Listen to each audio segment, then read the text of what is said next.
మెదక్ జిల్లా వెల్దుర్తి మండలం ఎల్కపల్లి గ్రామంలో బతుకమ్మ సంబరాలు ఘనంగా ప్రారంభమయ్యాయి. పెద్దల అమావాస్య నుంచి ప్రారంభమయ్యే బతుకమ్మ సంబరాలు 9 రోజుల పాటు నిర్వహించనున్నారు.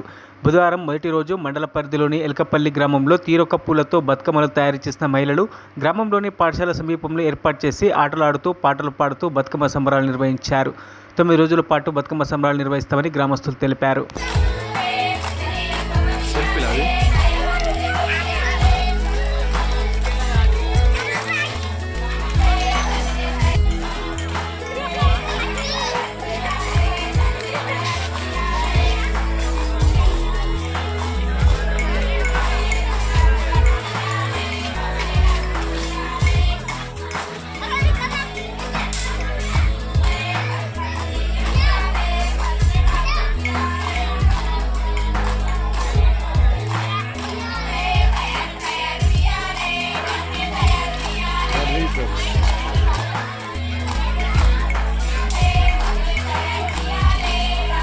మరిన్ని అప్డేట్స్ కోసం మా ఛానల్ని సబ్స్క్రైబ్ చేయండి.